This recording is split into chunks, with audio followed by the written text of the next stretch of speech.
Ahoj, já vás vítám u toho videa. Dneska je to druhý video a tentokrát to bude povídací video o mém druhém porodě se stázenkou. Jestli jste sledovali video na TikToku nebo na Instagramu, tak už jsem vlastně takový video v krátké formě přidávala, jaký to bylo, ale říkala jsem si, že by bylo fajn i takhle to jako probrat celkově, přece jenom do toho minutu a půl dlouhého videa se skoro nic nevejde, takže tady jsem si vzala pomocníka, je to z jsem ji zničila, ale je to knížka, kterou jsem pro stázinku i ta pro Izabelku vytvářela ohledně těhotenství, porodu, prostě 6 nedělí, všech jako okamžiků, takhle těch prvních, takže to mám tady krásně černý na bílém napsaný a pojďme si to povědět. Celý ten můj porod bych řekla, že nezačal až toho 6., kdy jsem stázinku porodila, ale začal už den předem, a to 5. Byl to čtvrtek a moje tchýně si jela vyzvednout Izabelku, protože ona takhle většinou každý čtvrtek jezdí si s ní třeba na hoďku na 2 pohrát, nebo teď už jako s holkama oběma, a tentokrát taky přijela, vzala si ji ven, vzala si ji někam na hřiště nebo na procházku a já jsem měla čas pro sebe. A já jsem furt jako jsem cítila, že mi je tak nějak divně. Ale nebylo to, že bych měla kontrakce, nebo že bych měla nějaký poslíčky, nebo že bych prostě něco, že by indikovalo k tomu, že bude porod. To vůbec ne, spíš jenom tak v hlavě jsem věděla, že něco je jinak se mnou. Takže jsem to tak jako nechala plynout, že jo, co jiného s tím můžu dělat, nic. Lehla jsem si na gauč, když jsem neměla Izabelku, sežrala jsem 2 takovýhle ty velký Kinder čokolády, dala jsem si jeden koblížek s nugátovou náplní, úplně jsem to tam ládovala do sebe, ležela jsem, koukala jsem na seriál, na nějaký K-drama, takže jsem u toho i brečela, no prostě, že jo, hormony se mnou zloumaly, jak to jenom šlo. A pak vlastně tchýně přivedla Izabelku, pak už přišel i manžel z práce, uspali jsme Izabelku kolem 8-9 hodiny a jakmile jakoby usla, tak mě bylo nějak furt divně, ale tentokrát mi bylo už jakoby divně i fyzicky, nejenom v hlavě, že jsem cítila, že se něco děje, ale už i fyzicky jsem cítila, že prostě to břicho tak jako divně bublá. Jo, že něco se tam jako děje, že něco se připravuje, stázenka neměla žádný pohyby v tom bříšku, nehejbala se, což jsem tam měla i s Izabelkou. My teď odbočím od tématu s porodem od stázenky, ale s Izabelkou to bylo tak, že den před tím porodem s ní, tak se mi v břiše vůbec nehejbala, jsem dokonce jela na pohotovost, že jako jestli se jako něco neděje, něco vážného, a ona se jenom připravovala k porodu. No, vrátím se k tématu, takže u stázenky jsem už jako tak nějak předpokládala, že to asi teda bude něco podobného, takže když se nehejbala, tak jsem to nějakým způsobem jako neřešila, když jsem necítila ty kopance, a kolem 10. už mi začalo být fakt jako divně. Jo, ono to nejde popsat, já totiž jsem neměla nějaký extrémní bolesti břicha, extrémní bolení, já nevím, hlavy, poslíčky, nic, ale prostě cítila jsem, že je něco jinak. A tak jsem napsala mámě a svý ségře, ať se teda připravěj, že jako mi teda nic není, že nic ještě není, ale že už jako něco cítím, a oni totiž měli vyzvednout Izabelku, buď to 1 nebo 2, podle toho, v jaký termín nebo v jaký čas bych rodila. No a takhle jsem jim 10 napsala a do nějaký půlnoci jsem prostě jenom ležela, objednali jsme si kebab, takže já jsem ho snědla, bylo mi po něm extrémně blbě. A v tu chvíli, kdy jakoby jsem cítila, kdybych se měla jako pozvracet z toho kebabu, tak v tu chvíli mi začaly kontrakce. Ale to byly takový kontrakce, které byly třeba jako po 10 minutách. Jo, ale to byly tak slabounký, to byly jak menstruační prostě bolesti, ale ani ne takový, jenom takový lehký křeče. Jo, takže já jsem nevěděla, furt jsem jako si říkala, hele, je to ono, není to ono, jako co když teď už jako rodím, že jo, jako druhorodička, to můžu cítit přece jinak, než jako s Izabelkou. Takže jsem nevěděla a takhle jsem nevěděla asi 2 hodiny. Jo, a ještě musím říct, že já při těch kontrakcích, když jsem ležela na posteli, tak to bylo jakoby to opakování fakt po těch 10 minutách. Ale jakmile jsem vstala, a že to tělo šlo jako tou gravitací prostě celý dolů, tak já ty kontrakce, když jsem vstala, tak jsem je měla třeba po 2 minutách. Jo, ale už byly jako silnější, ale pak, když jsem si lehla, tak zase jakoby nic. Jo, takže já jsem si říkala, tak asi to nejsou teda poslíčci, zkusila jsem si dát vanu, tam zase to bylo takový jako všechno slabý, jo, a takhle to trvalo nějaký cca 2 hodiny a ve 2 ráno jsem teda řekla, hele, radši jedeme prostě, abych neporodila ještě tady doma, přece jenom tady u těch druhorodiček. To bývá jako rychlejší ten průběh, že jo, a nemusí to tak bolet, protože rodila jsem první dítě před 1,5 roku, tak ty cesty ještě můžu mít roztažený. A ještě, že jsme se tak rozhodli, protože ve 2 jsme teda odvedli Izabelku k ségře, kterou jsme zbudili, chudáka, a potom jsme vyrazili do porodnice. A v momentě, kdy jsme vyrazili a jeli jsme tím autem, tak mě se rozjeli ty kontrakce. Ale furt nebylo to nic tak hroznýho. Já si to pamatuju s Izabelou, jak to bolelo. Já jsem myslela, že pojdu. Ale se Stázinkou ty kontrakce vlastně celou dobu byly jako v klidu, jo, že šli v klidu prodejchat. 3:45 jsme teda přijeli do té porodnice, já jsem rodila v Krči, tam mě vzali na takovou tu klasickou ambulanci, vyšetřovací místnost, udělali mi, teda nedělali mi ultrazvuk, ale udělali mi to jenom hmatem, nejdřív hmatem a tam mi řekla, prosím vás, vždyť vy už jste na 6 centimetrech. Jo, takže pro mě šok, protože ty kontrakce fakt to nebylo tak hrozný. Šla jsem z té vyšetřovací místnosti, ona řekla, chvilinku tu počkejte, přijde si pro vás vlastně vaše porodní asistentka, která vás bude mít a půjdete nahoru na ty porodní sály. Takže já jsem tam čekala maximálně 10 minut, víc to nebylo. Přišla si ta sestra, šli jsme nahoru na porodní sály, já jsem se tam párkrát jako zastavila, prodejchala jsem ty kontrakce, furt nebylo to nic hroznýho, jo, já bych vám tady ráda řekla, jaká bolest to byla, protože s Izabelkou to byla enormní bolest, ale se Stázinkou jako fakt vůbec.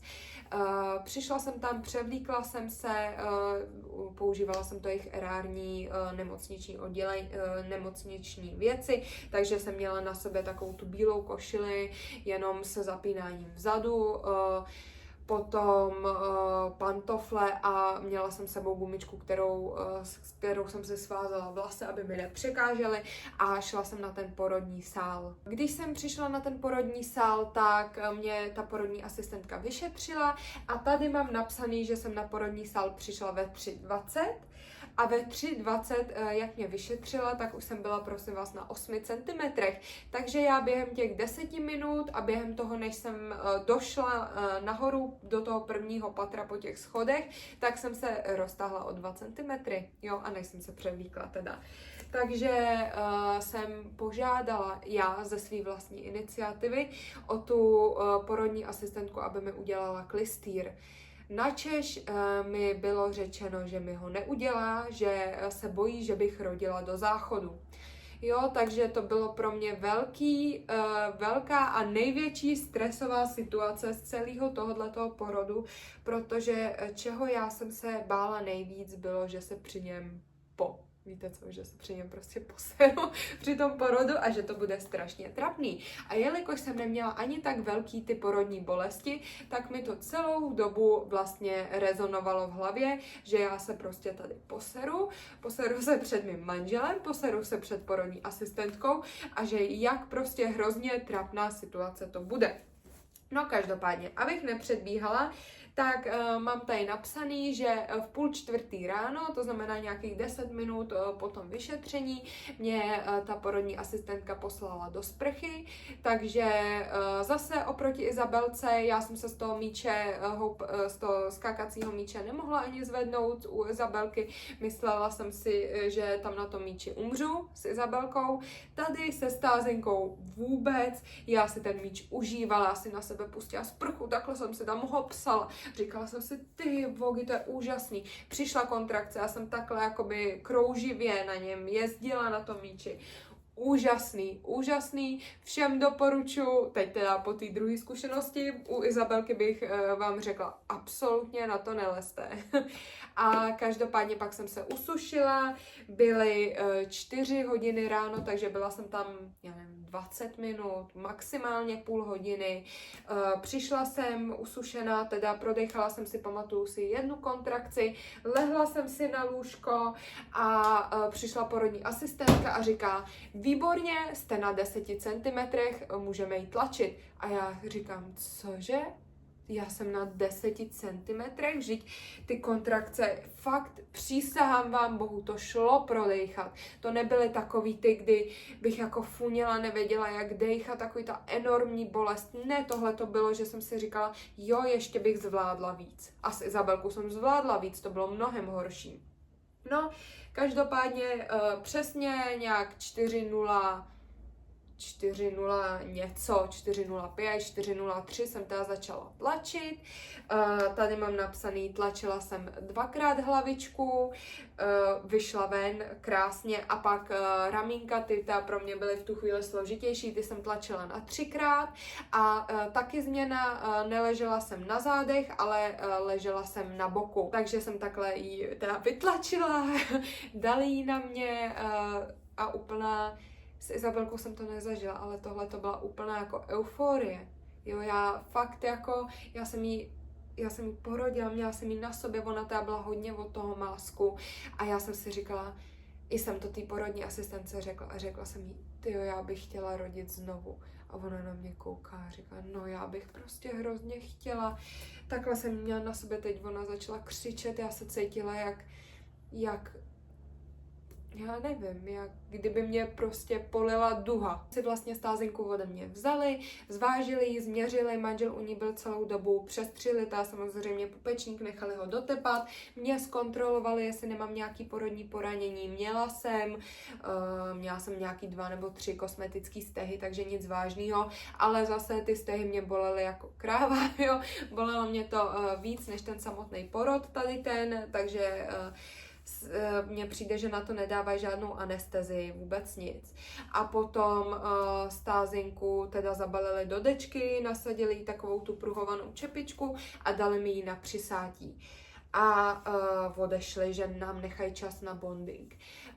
Takhle ona se v klidu krásně se přisála, což já jsem teda taky neznala s Izabelkou, ona krásně se přisála, mně přišlo, jak kdyby se mi to kolostrum, myslím, že se to jmenuje kolostrum, to první mlíčko, vytvořilo hned, takže jsem jí tam jako kojila v uvozovkách a manžel šel teda na záchod a co se nestalo, tak to byla velká poporodní komplikace, o které jsem teda v tu chvíli nevěděla a potom při tom bondingu asi po 50 minutách jsem najednou cítila takovou extrémní bolest, jak kdybych znovu jako tlačila, jak kdybych znovu jako rodila.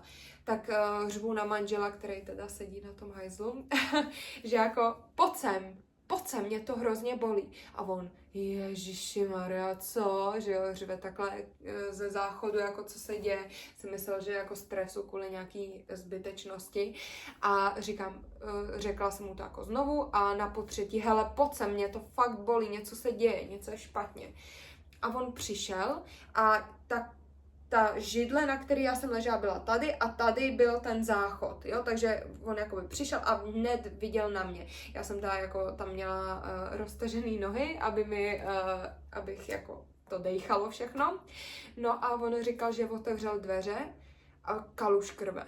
A říkal, ty vogy, to je nějaký jako průser, tak otevřel dveře a šel na chodbu schánit nějakou porodní asistentku a já jsem ho slyšela, jak on říká, prosím vás, pojďte se, máme tady asi nějakou komplikaci. A já v té emoci těch hormonů, mě to tak nasralo, já jsem říkala, nebo já neříkala jsem to v klidu, nebudu tady lhát, začala jsem tam křičet na něj, jakou komplikaci, vždyť nevíš, jestli to je komplikace, ty tady plášíš úplně třeba zbytečně, nech toho, že jo, no tak jsem se tam s ním takhle jako štěkla trochu, ale to bylo v záplavě těch hormonů, mě to, nevím proč, ale mě to v tu chvíli, mě to extrémně naštvalo. Nicméně ona teda přišla s takovým zvláštním výrazem, protože jsem tam štěkala, že jo, na svýho manžela, podívala se mi tam dolů a na jejím výrazu bylo přesně vidět, že je něco špatně. Řekla manželovi, okamžitě si vemte dceru, takže on si vzal stázenku, takhle ji držel v náručích a řekla mi, ležte v klidu, teď se na to podívám. Šáhla mi tam na to a v tu chvíli já o sobě skoro nevím, mně se začalo klepat tělo celý, mě se klepaly nohy, mě se klepaly ruce, mě se klepalo břicho, to byla taková bolest, šílená, enormní bolest, já jsem nikdy nic takového nezažila. A jak šíleně to bolelo, tak já jsem se kousala do rukou, jo, já jsem tady na těch rukách, na bobu, já jsem měla otlačený zuby, abych tu bolest nějak přenesla. Takže já tohleto mám upřímně jako v mlze, já si to skoro nepamatuju, ale najednou ona zavolala prostě, že jo, doktory, že potřebuje pomoc, takže během chvíle tam bylo třeba 10 doktorů se tam slítlo. Já jsem furt byla na takový ty koze, že jo, takže mi připevnili nohy, přivázali mi je tam nějakou černou páskou k té koze, nebo k těm opěrátkům. A slyším stázenku, chvilinku. Tak, omlouvám se, stázenku jsem utišila. Každopádně myslím si, že jsem skončila tím, že mě tam přivázali, takže přivázali mi nohy, myslím si, že mi přivázali i ruce. A poslední, co já si pamatuju, bylo, jako co si pamatuju fakt dobře, bylo, že nade mnou stál anesteziolog a říkal mi, teď vás musíme uspat. Jo, takže mi pích prostě anestezi a já jsem jakoby usínala. Usla jsem během jakoby chvilinky a co jsem teda potom zjistila, oni mi teda celou dobu něco říkali, ale já jsem je tou bolestí absolutně nevnímala.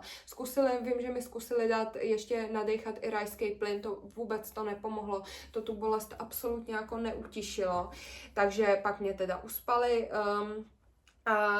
Já jsem se probudila asi po 2 hodinách, probudila jsem se pořád tam na tom sále, odkud mě už jakoby přendavali na takový to normální lůžko a odváželi mě pomalu na to oddělení 6 nedělí. Tam já vlastně jsem se probrala jakoby úplně a zjistila jsem, co se mi stalo. A prosím vás, jak ten porod byl strašně jako rychlej a vlastně trval, já nevím, necelý 2 hodiny, jo, ani ne od hodinu a něco od příjezdu do té porodnice, tak se mi udělal vlastně v těch porodních cestách hematom, který se mi nalil krví a oni ho teda museli dovyříznout, museli ho zašít, takže jsem měla obrovskou ztrátu krve. Když jsem se probrala, tak mi nabízeli, nebo mi řekli, že mají pro mě připravený 2 krevní transfuze, jestli jakoby je budu chtít, ale já jsem teda řekla nejdřív, jestli by to nešlo zkusit jakoby nějak jinak a oni mi řekli, že mi dají takovou vitaminovou bombu, jo, já přesně nevím, jak se to jmenuje, ale byl to takový jeden velký prostě sáček, který mi píchli do žíly s nějakýma jako asi vitamínama a já vám říkám, že potom já jsem se probrala a úplně v oči vytřeštěný, já bych tohleto brala každý den, protože já jsem potom byla tak chillá jak nikdy. Pro mě to byl docela velký šok, já jsem netušila, že něco takového se mi může stát a když jsem zpětně přemítala, tak jsem si říkala, tyjo, já kdybych rodila doma, tak já už tady nejsem. Já už prostě nežiju, protože já bych vykrvácela, než by někdo stihnul přijet, nebo než by někdo něco stihnul udělat. To byl takovej mžik. Já jsem tak vděčná všem doktorům, že že mě vlastně zachránili. Tak jo, no, tak to bude ode mě asi všechno. Určitě dolů napište, jaký jste měli porod vy, nebo jestli jste měli, nedej bože, taky nějakou poporodní komplikaci, nebo jestli ten váš porod byl rychlej, dlouhej, hroznej, nebo byste se ho taky zopakovali a tak se zatím mějte, ahoj!